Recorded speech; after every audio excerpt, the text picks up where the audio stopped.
Welcome, everybody. Thought I'd start with a nice peaceful scene from the Saugatuck River. Oh, we're going to a fire. We need that today. It's getting kind of chilly out there. Let me stop that and say hi and welcome. And oops, it's still going on in the background. Give me 1 second. Let's see.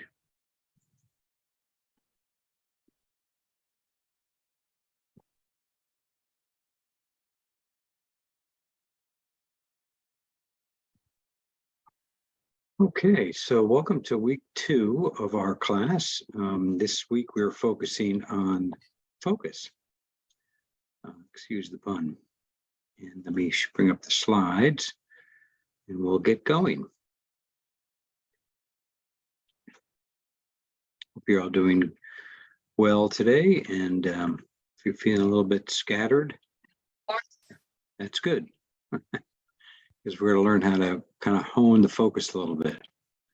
So I'm putting my slides up here. Does everybody see that?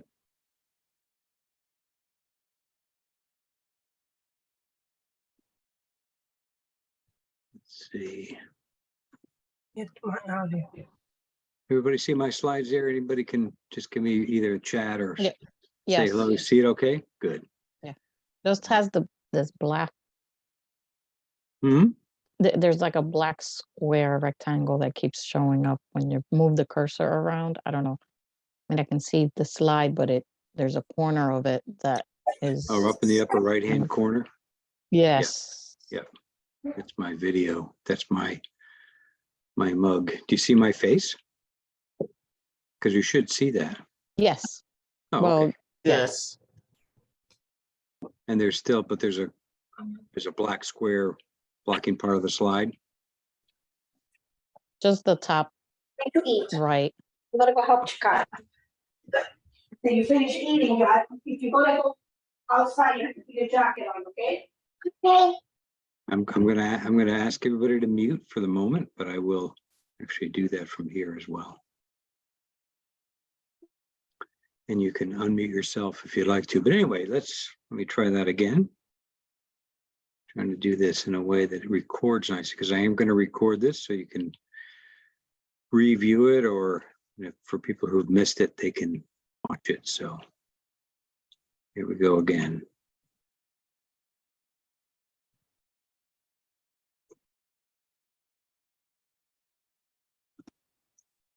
So do you see the main slide now?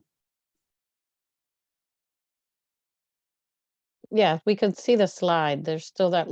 It's a small area of black on the top, but it doesn't block. Okay, that's all right. Doesn't Good. block anything. All right, let me go forward. I'm getting a funny message. Do you see the clock now, the now clock?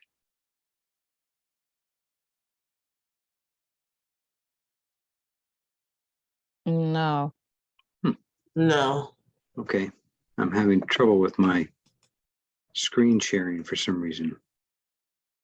Let's try it one more time this way.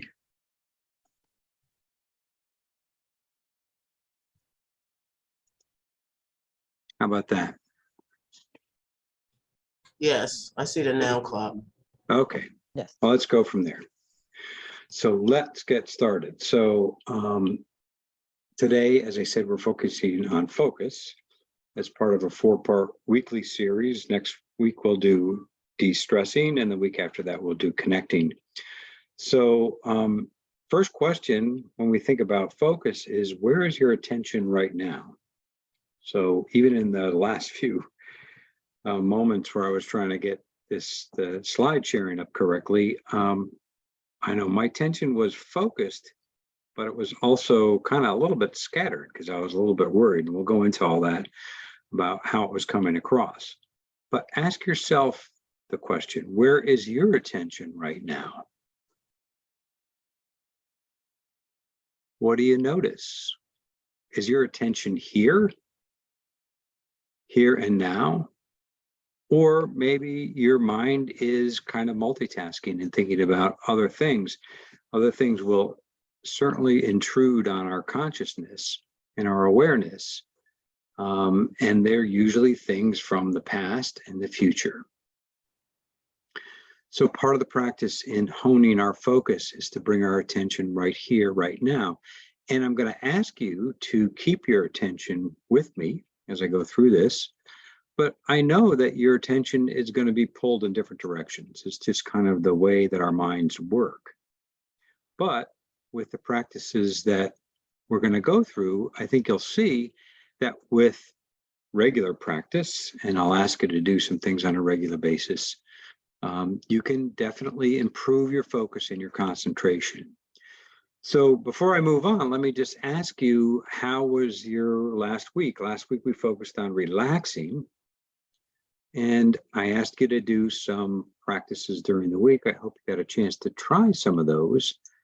But again, the main part of all that is to realize that the only way for any of this to work for us is to build it into our daily lives. So feel free to put in the chat. I'm curious to know how that might have worked for you in terms of the actual practices that you might have tried last week. We did a number of relaxing type of practices. So hopefully you tried some. And like I said, give me a little bit of feedback. Put in the chat feature how that might have worked for you. Okay, so back to the slides here. A lot of this is based on this book, Peak Mind by Amishi Jha. She's a neuroscientist who actually studies attention at the University of Miami. And you might, I don't know if any of you took my course last year on focus, we actually did 4 weeks on this. So this is a little condensed version, but it's a lot of the material from that book. It's very good stuff. Basically, she says that with attention, we can bring our A game with improving our focus, with getting to a peak mind. We realize, and what she found in her research, how useful mindful techniques are. And even especially what she studied were high stress occupations like military and first responders and healthcare. That was included in some of her research. And here's the interesting thing. They found that in studies that not most of the time, but almost half of the time, our minds are wandering. Think about that. I think the number is actually 47% of the time our minds are elsewhere than on what we're doing right here and now. So what we aim to improve is to bring that back into maybe, I don't know, 25, 30% of the time our minds are wandering. We can't stop it completely. But here's the interesting thing that she points out, that attention itself is powerful. It's kind of the brain's boss. Attention is vulnerable, and I'll show you some of the ways that it's vulnerable and we can overcome it. And here's the important part, attention is trainable. And that's what we're going to kind of learn. And I'm going to ask you to do some things in the week going forward. So attention also helps with our thinking. Attention helps learning and memory and decision making. Attention helps with feeling, our emotions, actually regulating our emotions. And attention helps with connection, collaboration, interactions, communication, leadership. So if you think about it, as I mentioned last time, relaxation is a fundamental skill, so is focus. So for the whole class, and of course, next week we'll be talking about de-stressing, all very important skills to improving our resilience. But here's another point that she's made. I love this, that resilience is being able to bounce back. Okay, she would rather think of it as presilience. In other words, training our minds so that there's no compromise of performance. In other words, when we're hit by some sort of event that's either stressful or traumatic, and if we're resilient, we'll bounce back by that. This is more about being more preventative and proactive and being presilient, learning ways to develop that so that we can actually, with withstand those kinds of ups and downs even better. So in the book, she talks, it's a great book, by the way, she talks about the flashlight of attention, the spotlight of attention, and the juggling or executive function, which all come together in meditation. And I'm going to point those out as we go through. She also found in the research that 12 minutes a day seems to be the optimal amount of time. Now, that may be hard or seem hard for some of us to carve out 12 minutes a day to sit and meditate. But I'll show you some other things you can try. And even if you can just do 3 minutes a day to establish the habit, that's can be very helpful. So let's talk about the flashlight. The flashlight is that focus, okay, that we can have.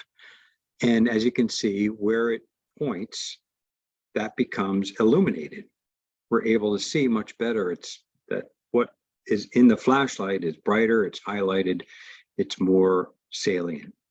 So think about this, you're walking down a dark path and you have a flashlight to shine your way, but all of a sudden you hear some rustling in the bushes off to the side.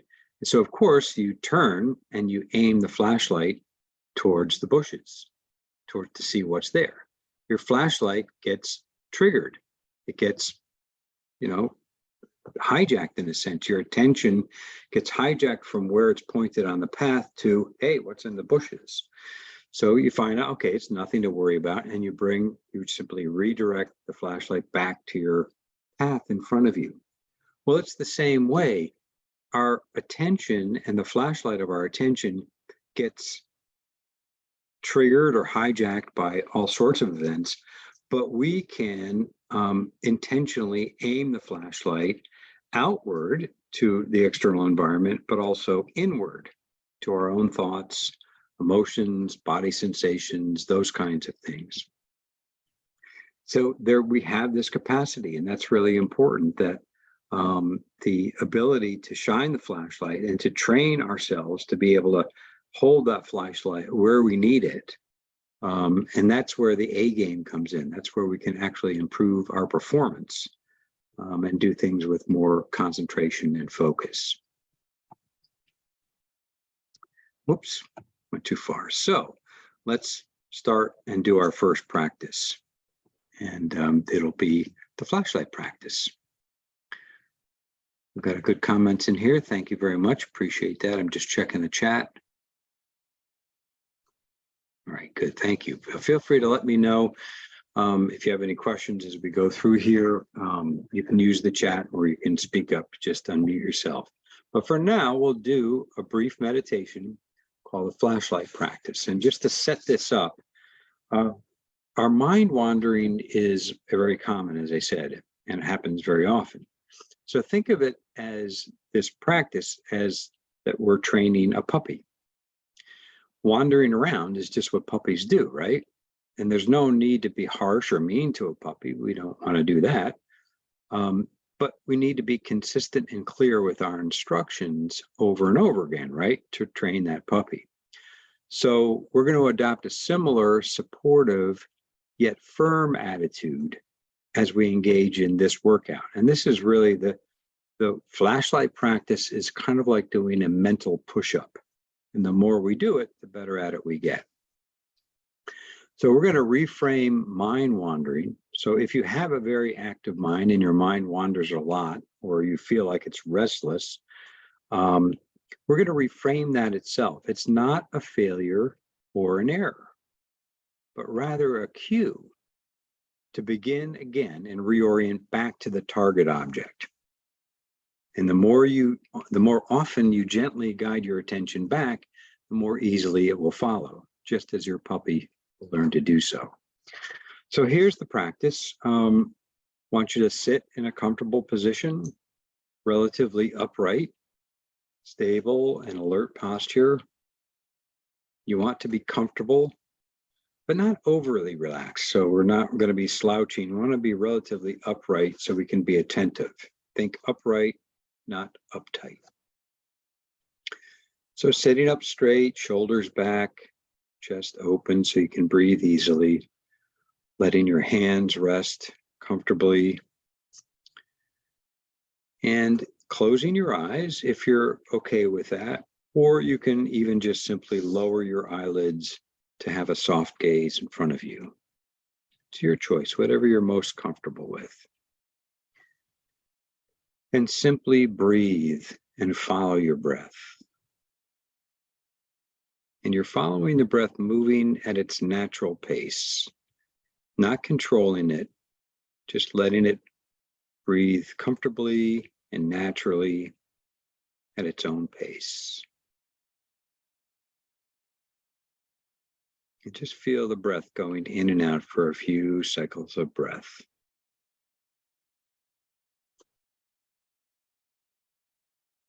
Now, the next step is to tune in to breath-related sensations. This may be the coolness of the air going in and out of your nostrils, or you can feel the slight tingling and whoosh of the breath at the back of the throat, or the sensation of your lungs filling up, your chest expanding. And you might also feel it at the belly moving in and out. Those are the areas where we usually feel the breath. So choose one area of the body, whichever area is most easily detected, and use that to focus on for the rest of this exercise. And direct and maintain your focus here like a flashlight with a strong, bright beam.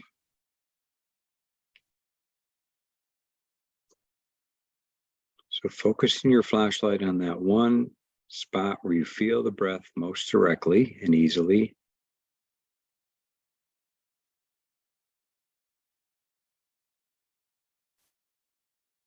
And notice when your flashlight is moved, and then simply move it back. The real work of this exercise, after you've chosen what target for your flashlight and committed to resting your attention there, is to pay attention to what happens next. Notice when thoughts or sensations arise that pull your flashlight off target.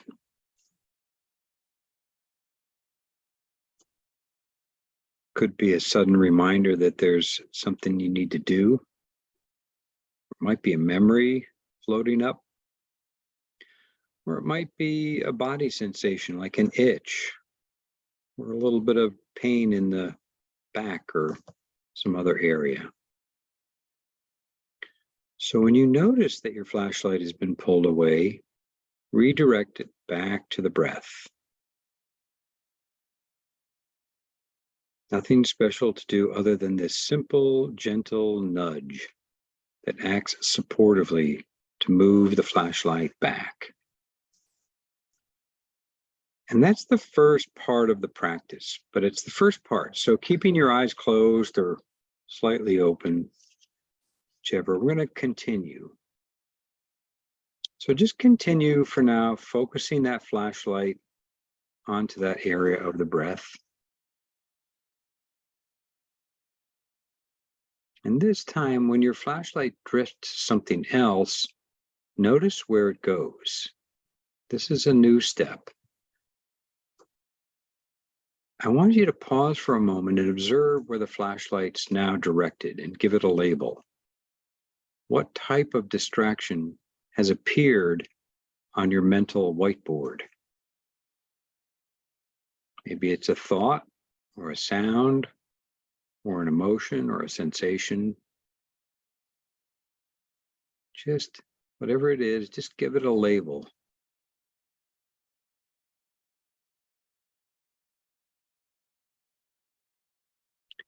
And make this kind of a quick process. Notice if you begin going down the rabbit hole of elaborating on the distraction. So in other words, notice if you kind of get caught up in the pull of it or the storyline of it. So making it a quick process, just notice what it is and being aware what's on that mental whiteboard. That's kind of what we're doing. We're noticing what it is: thought, emotion, body sensation.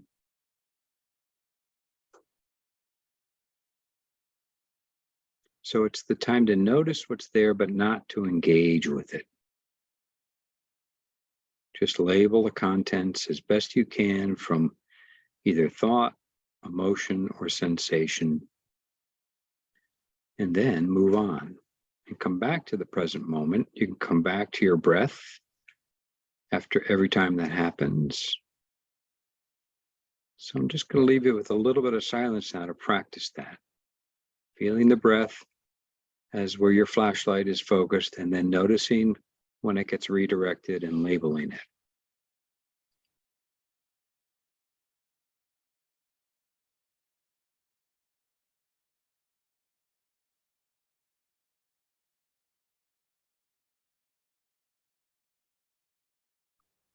If it's a strong experience, it might pop up repeatedly. So then just label it again and repeat. And then come back to your breath.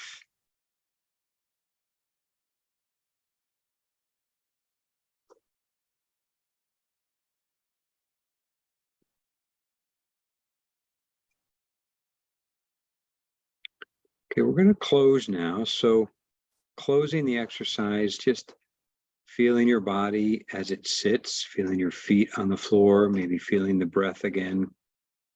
And when you're ready, you can open your eyes and we'll finish that flashlight. And the second part of it is the whiteboard practice.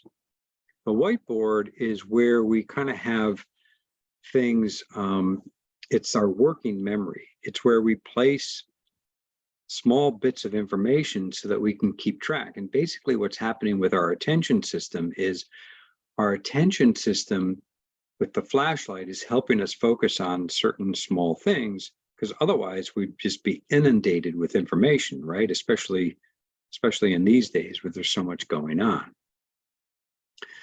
So the working memory, or what gets placed on the whiteboard, is only there for a short period of time. And if it gets overloaded, if there's too much on the whiteboard, that's when we can, and I'll show you how that kind of feels in a moment. But again, let me know before I move on, just what was that process like for you? And if you want to put a word or two in the chat, I'd love to hear what you thought about the flashlight imagery and that part of that way of focusing. Now, another way to increase our focus is simply to count the breath. So the way to do that, and you can follow along with me, we'll just do this for a minute or so. So as you breathe in and count 1, and then out. And then breathe in, count 2, breathe out, 3, and so on. And see how far you can get. Counting to yourself as you breathe in and out.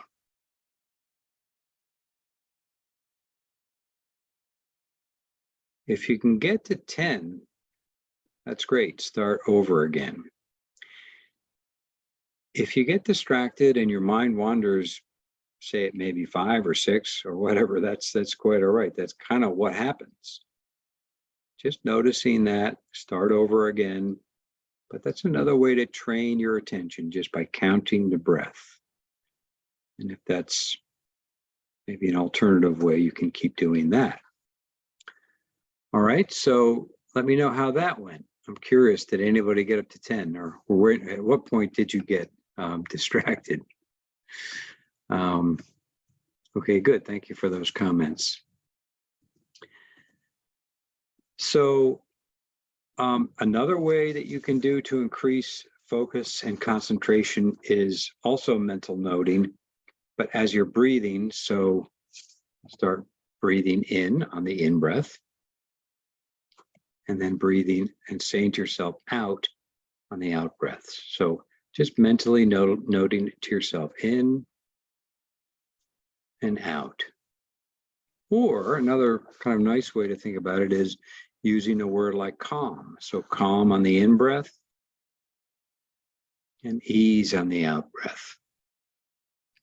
Or you can use whatever words you like, but it's another way to keep your focus on the breathing in and out. So experiment with different ways, see what works for you. Let me just talk a little bit further about some of the other things quickly that she talks about in the book. And the other is the floodlight of attention. So the floodlight is more like when, say, if you have a motion detector outside over your driveway or your garage or something, all of a sudden the light goes on and you realize that there's something out there. It might just be a raccoon, or it might be, somebody approaching the house. You don't know, but so the floodlight is your open, receptive kind of attention, and you're kind of more vigilant. You're kind of like wondering, okay, what's going on here? It's not focused, but you're kind of like trying to figure out what's going to happen next. It's the kind of, they call that also the brain's predicting. We're always trying to predict what's going to happen next. So that's the floodlight. And that's another way to kind of think of it. One way to practice this is with the body scan. And if you've been in some of my classes before, you might have tried this, but we won't do it right now. I don't think there's time, but to give you an idea, the body scan is very simply shining the flashlight on different parts of the body. You can start either at the top of the head or at the tip of your toes, and you move from body part to body part. So if you're starting from the toes, you might move from the toes to the rest of the feet, to the ankles, up to the knees, the thighs, all the way up. And you just kind of train that flashlight to each part of the body, kind of just noticing what you're aware of.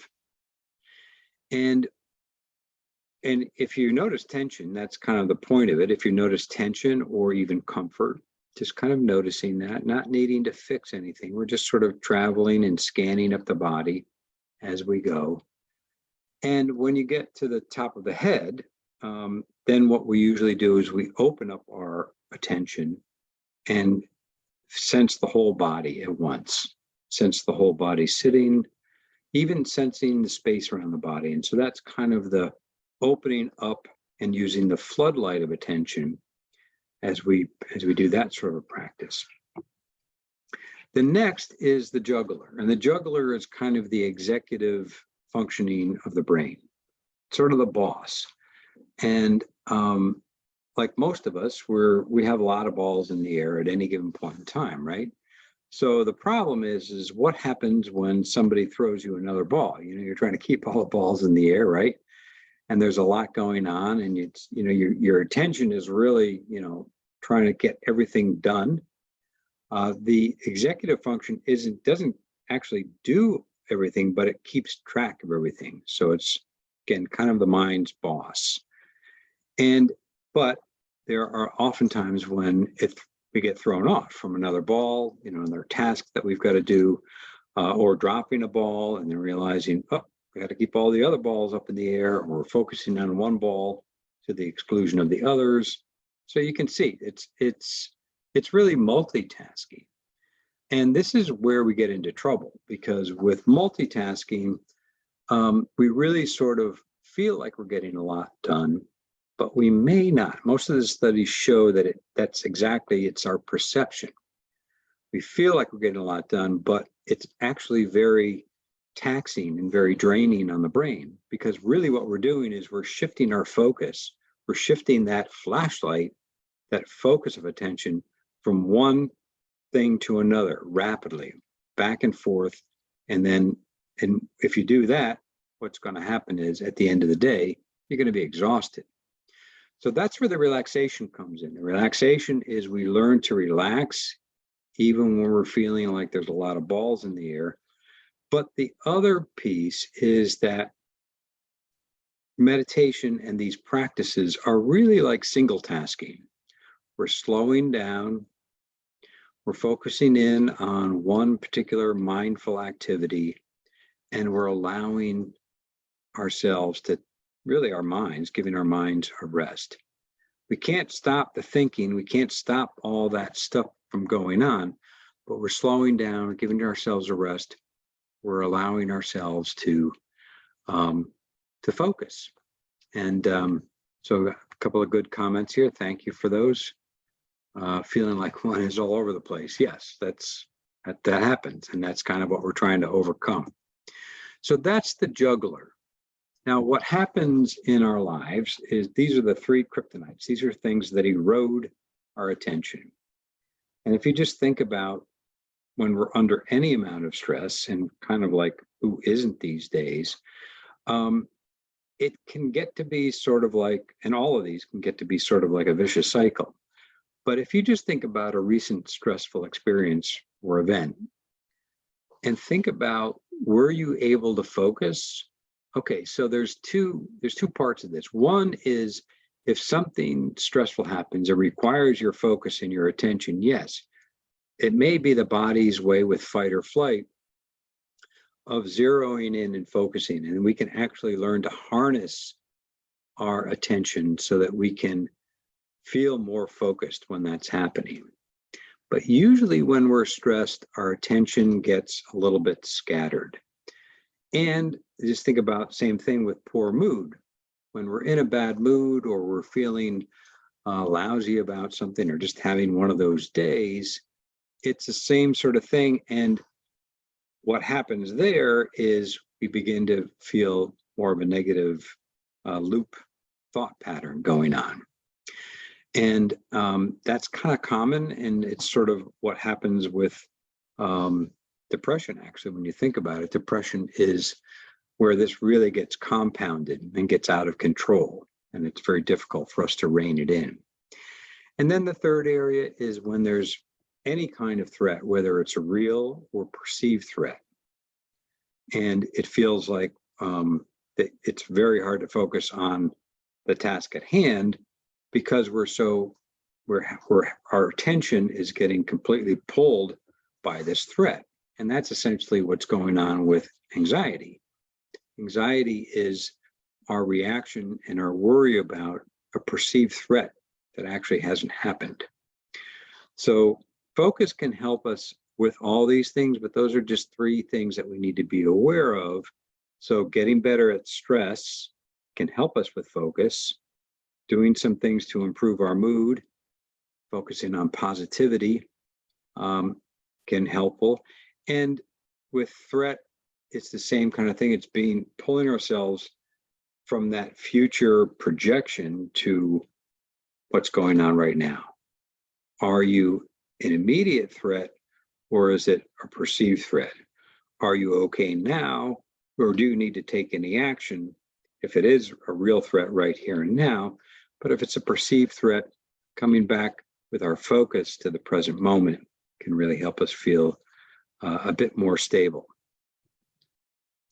Now, the other thing just to remember and point out is that all this can actually help our memory. Because as I said, it's the whiteboard. The whiteboard is where we store all this stuff in the very short term, and it eventually gets turned into long-term memory. But actually being in the present moment can help us remember better. And our memories are strongly tied to all the senses. So tuning into the senses, which is often what we're doing in meditations and things like body scans, we're tuning into all the senses. And it's a way of kind of boosting our chances of remembering things that we care about. So we're using the mindfulness to root ourselves in the body. So that working memory is a great tool for memory, but a major point of vulnerability. So this training is going to be really important for our memories. But what gets in the way? Well, our thoughts. And even in meditation, even as we're sitting, there are going to be random stray thoughts popping up, just like in this kooky little cartoon. And that's okay, right? The point is, and in a minute, we're going to do a little exercise. I'll show you how we can kind of learn to be aware of that and harness it. But noticing the thoughts, noticing thoughts coming and going as mental events, and realizing that we don't have to, number one, believe all our thoughts. And we also realize that thoughts are not necessarily true, because they're random thoughts. They come up from conditioned thought patterns. And if we let them get out of control, if we let them kind of get into the territory of rumination or obsession, This is how it feels, right? It's really burdensome, very overwhelming. Another way to think of this is the Mark Twain quote, "My life has been filled with terrible misfortunes, most of which never happened." So the good thing is that, as I said before, this is all trainable. Even though our attention is vulnerable and can be affected, this is another type of training that you can do, a little different than the flashlight exercise. But what I'd like to do is run you through this before we close, and then I'll show you your homework as well as some things to do in the coming week. But before I get into this, let me just pause and ask, are there any questions or comments, or what do you think? Is this making sense to you? Let me know. What do you think about some of this at this point?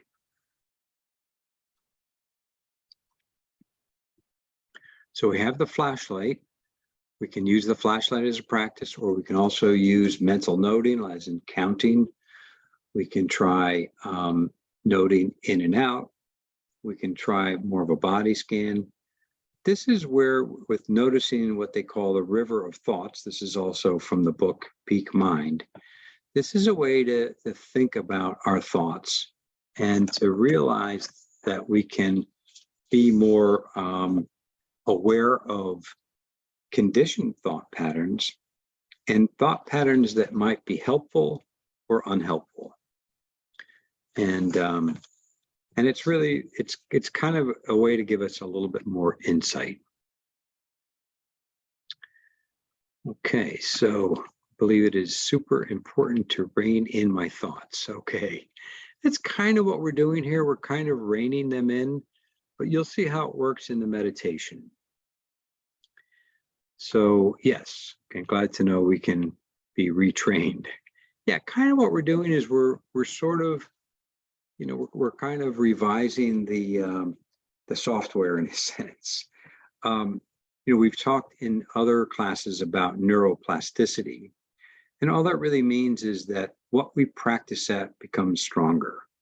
So just as an example, if you're learning a complex skill, like, I don't know, a musical instrument or a language or tennis or something like that, every time you practice that and every time you work on the fundamentals of the skills, and it's the same with these meditative practices, you're retraining the brain and you're actually making physiological changes in the brain. That's the neuroplasticity. And that's really the good news, because we can really make these changes as we practice them. And that's why she calls the flashlight practice the mental push-up. The more we do push-ups, the more we do some of the exercises, the stronger we're going to get. All right, so the river of thoughts, and this is, again, we'll take this, maybe just take a few minutes before we close. So starting with the usual position of being comfortable as we sit, feeling our body being supported in the chair, feeling our feet on the floor, gathering our attention, kind of bringing our focus in to the body, using that flashlight. You can close the eyes if you like. You can keep them slightly open, again, whichever you're more comfortable with. And use the flashlight to help focus. Keep your flashlight aimed at breath-related sensations.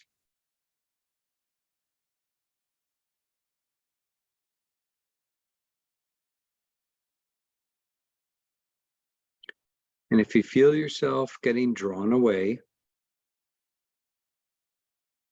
if your flashlight gets pulled to some other object, that's fine. Don't fret and think that there's something wrong. Just simply redirect your flashlight back to that specific spot you were focusing on.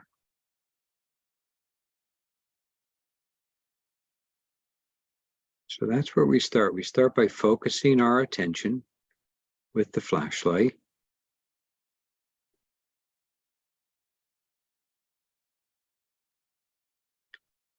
And now we broaden our awareness. So we're not selecting any target object. Instead, use the metaphor of your mind being like a river. And you're standing on the riverbank, watching the water flow by. Imagine all your thoughts and memories, sensations and emotions, whatever arises, as if they're flowing past you on the river of thoughts. Notice them flow by, notice what appears, but don't engage with it. Don't get caught up in it. Don't fish it up or chase it. Just let it flow by.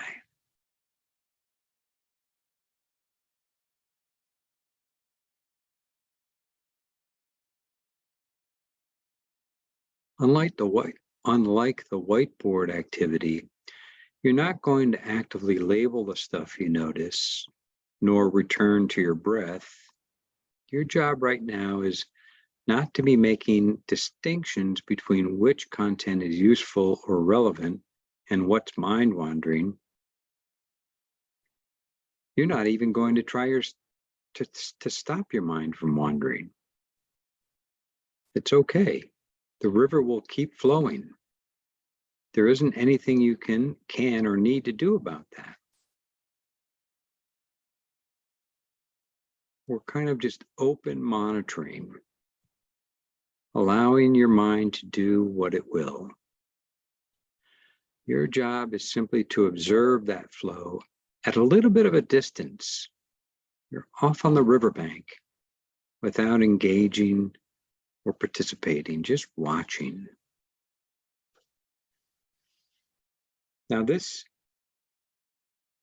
can get, if there's something that really is strong, that really captures your attention, that really pulls on you, if you have a difficulty letting something pass you by, then come back to your breath. And imagine your breath sensations as a boulder in the middle of all that flowing water. Rest your attention on that stable, steady object.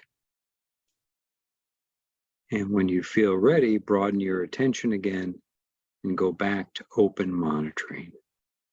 Just watching mental activities flow by.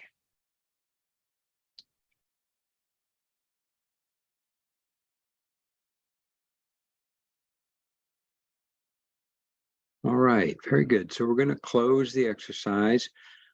One way to do that is to just bring your attention back to your breath with your flashlight, or you can also feel your body, your chair supporting you, your feet on the floor, and opening your eyes when you're ready. Now, another way to think of this is to think of using like an anchor. You can think of like the boulder in the river as a way to stabilize if you get carried away, but you can also think about a way to anchor yourself. And what we're doing here is, as these quotes say, William James, the great American psychologist, the greatest weapon against stress is our ability to choose one thought over another.